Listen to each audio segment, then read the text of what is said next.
Bom dia, minha gente querida. Estou eu aqui de novo para falar da família como projeto de Deus, projeto do Senhor Deus aqui na face da terra. Eu levantei hoje de manhã e aí eu fiz uma pergunta, 3 perguntas para minha esposa. Ela achou legal, né? Primeira coisa, eu falei: você já viu falar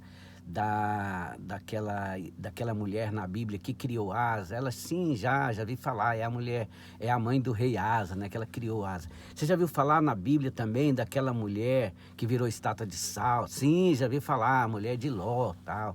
Aí eu falei: agora você sabia que você vai virar uma montanha? Aí ela falou: o quê? Você está dizendo que eu vou ficar gordo? Você vai virar uma montanha mais do que isso. Você vai virar uma montanha e você vai encher toda a terra. Aí ela falou: onde está escrito? Falei: lá Daniel capítulo 2. Minha gente, eu vou explicar esse marinhado aqui, senão vocês vão me apedrejar, né? O que acontece? Daniel capítulo 2 fala daquela história maravilhosa, daquela estátua, grande estátua que estava no sonho do rei Nabucodonosor e que foi interpretado por Daniel. E Daniel, na visão de Deus, no Espírito Santo de Deus, ele foi dando aquela interpretação, certo? A gente conhece a história: cabeça de ouro, os peitos aqui de prata, o quadril de bronze, as pernas de ferro e os pés de ferro e barro. Conhecemos que ali está falando dos impérios. Daniel estava mostrando que o rei Nabucodonosor, com toda aquela pompa, ele ia perder uma batalha e outros mais fortes do que ele tomaria. E assim por diante, até chegar no Império Romano, do qual foi nessa época que o nosso Senhor Jesus nasceu e veio aqui nessa terra. Mas o que eu quero falar está um pouco mais profundo ainda. Por quê? Porque, minha gente, lá fala o seguinte: quando ele estava admirando ali aquela grande estátua, de repente, essa pedra que foi cortada sem mão, e ela veio ela veio a atingir os pés da estátua. Isso tem um significado muito importante, porque fala do Senhor Jesus na face da terra. Ela atingiu os pés da estátua e foi quebrando, esmiuçando aquela estátua até esmiuçar todo. E mais do que isso, ela não parou por aí. Na visão aí ela foi e ela encheu a terra. Aquela pedra se tornou uma montanha e encheu toda a terra. Meu Deus do céu, que coisa mais louca esse sonho. Dá para fazer um filme, né? Pois é, minha gente, mas o que eu quero mostrar pra gente, pra mim, é a grandeza do reino do Senhor Jesus aqui na face da terra e da sua igreja, do seu povo. Porque, sabe, minha gente, nós só vamos nos fortalecer mesmo quando a gente compreender qual a posição que a gente tem como igreja do Senhor Jesus aqui na face da terra. E daí a explicação por que eu brinquei com a Elaine, por que ela ia virar uma montanha. Porque todos nós somos igreja do Senhor Jesus. E ali está falando do reino do Senhor Jesus e a sua igreja. Está falando do poder do Senhor Jesus e da sua igreja. Não é assim que nós aprendemos lá no livro do Apocalipse, que um dia a igreja vai reinar literalmente com ele por ocasião do milênio aqui na face da terra? Então essa montanha que é a igreja, e aí inclui eu, a minha esposa, você, todo mundo que crê no Senhor, a gente vai fazer parte dessa grande montanha que vai encher essa terra. Só isso aqui já era suficiente para eu dizer: olha, se você não é um cristão ainda, corre e passa a ser um crente, porque não existe um projeto melhor na terra do que servir o Senhor de fato e de verdade, se tornar igreja do Senhor. Mas quero ir um pouco mais além, minha gente. A família, ela é um projeto de Deus aqui na face da terra. Pastor, o que tem a ver a família com a igreja? É claro que tem muito a ver. Uma vez o Senhor Jesus disse assim, olha, alguém disse para ele, falou: olha, a tua mãe, teus irmãos estão lá fora, quer falar contigo. Ele disse: olha, minha mãe, meus irmãos são aqueles que fazem a vontade do meu Pai.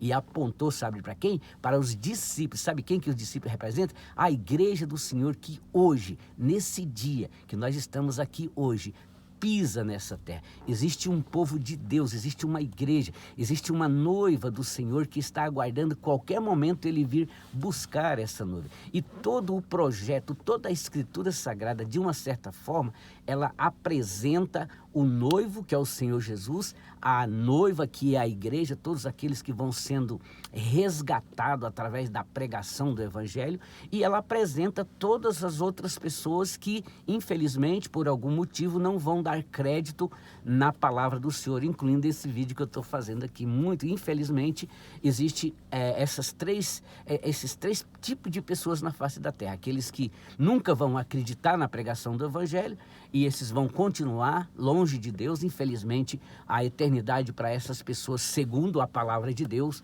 é uma eternidade sem Deus. Agora imagina se Deus ia criar o homem para viver uma eternidade longe dele. É claro que não, mas a única coisa que a gente tem que fazer é atender o chamado desse Deus através da Escritura Sagrada, que hoje é ministrado, é pregado através da sua igreja, da igreja do Senhor Jesus, cheia do Espírito Santo, que está aqui na face da terra. Mas muitas vezes as pessoas não aceitam essa realidade e acabam desprezando a palavra do Senhor, desprezando o Senhor da palavra e desprezando aqueles que carinhosamente, com amor, levam a mensagem do evangelho, a boa nova do evangelho até essas pessoas, muitas vezes por ignorância, por não conhecer, e às vezes por causa que estão inflamados com seitas heréticas que o diabo espalhou para toda a banda, que cega essas pessoas para não entender a simplicidade da verdade do evangelho do Senhor Jesus. Eu gosto de falar, minha gente, o seguinte: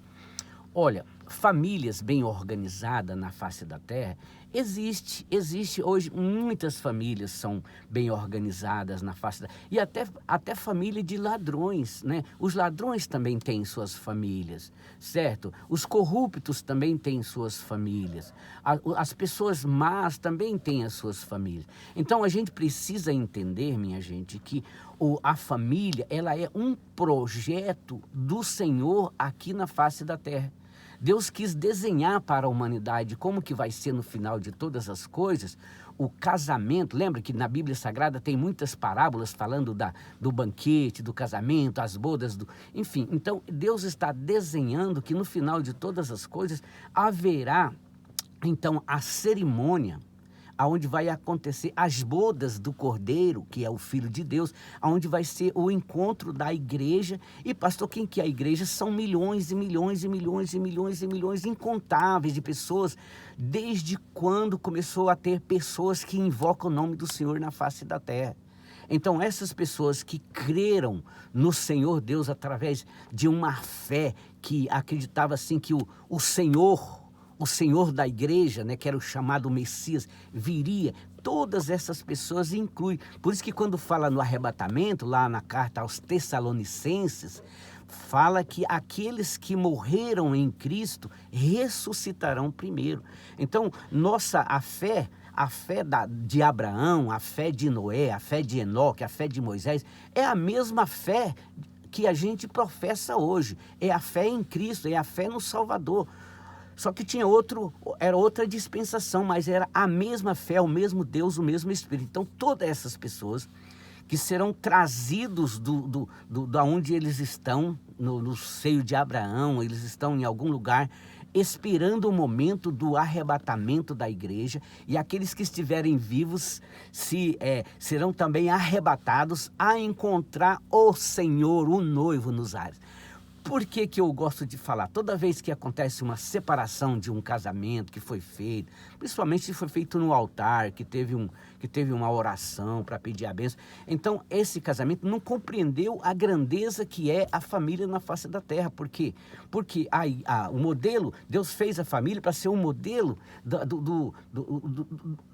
da aliança que ele tem com o seu povo. É tanto que a nação de Israel ela era chamada de esposa do Senhor no Antigo Testamento. Então a nação de Israel falhou na sua fraqueza, mas a igreja, ela faz parte, a igreja é o novo Israel. Então eu gosto muito de pregar a igreja porque eu vivo na época da igreja. A igreja é essa montanha que Daniel fala, que junto com Cristo vai encher a terra um dia e vai governar essa terra pelo poder do seu Senhor, do Senhor Jesus. Acredite você ou não, mas esta é a grande realidade. O reino de Cristo, os súditos desse reino, é a sua igreja é a sua noiva, é o seu povo, que uma vez já concretizado já o momento da cerimônia das bodas do Cordeiro, a igreja voltará com o Senhor no final da grande tribulação para reinar com Cristo aqui na face da terra, e depois haverá o julgamento dos ímpios e a igreja viverá para sempre na eternidade com o Senhor. Então, quando a gente fala de igreja, a gente não está falando somente de uma convenção, a gente está falando de gente, de povo, de pessoas que deu crédito na palavra do Senhor. Lá em João 3,18 diz: aquele que crê nele não é condenado. Esse que crê nele faz parte dessa montanha, dessa igreja, desse povo forte que a família aponta para esse casamento. Então, quando eu sei que a minha família, ali, o amor que existe entre eu e minha esposa, os filhos que a gente gera, os netos, tudo, isso aí é um projeto, Deus desenhando como que é o trabalho da igreja, porque o trabalho da igreja aqui na terra, minha gente, é produzir, é gerar filhos espirituais para Deus. Aí a gente começa a entender. Deus deu, o Senhor Jesus deu o Espírito Santo para que a igreja possa, então, gerar filhos espirituais aqui para Deus. Talvez agora a gente entende melhor por que o Espírito Santo foi lá no ventre de Maria e lá então ela se engravidou para poder nascer o Senhor Jesus, que hoje é o nosso Senhor. Então, aquilo ali, o Senhor já estava apontando que a igreja hoje ela é, na verdade, o ventre onde o Espírito Santo atua para produzir filhos espirituais, filhos para Deus, filhos que acreditam na palavra do Senhor, filhos que acreditam que a palavra do Senhor mostra um povo caído, um povo salvo e um Salvador único, Não existe 2, nem 10, nem 200. Lá na Índia tem 330 milhões de divindades. Meu Deus do céu, isso é um escândalo para os céus, para Deus, porque isso é para ver aonde que a mente do ser humano chegou por falta de conhecimento, porque não existe isso, minha gente. Deus abomina qualquer divindade, qualquer idolatria, qualquer outro tipo de Deus que atravessa na sua frente, porque ele é único em 3 pessoas, Pai, Filho e Espírito Santo. E é daí que surge a igreja. Então, toda vez que eu celebro um casamento, eu gosto de lembrar que quando a gente fala da aliança do casamento, a gente está lembrando da aliança que todos aqueles que entendem a palavra faz aliança com Deus. Deus abençoe a todos em nome do Senhor.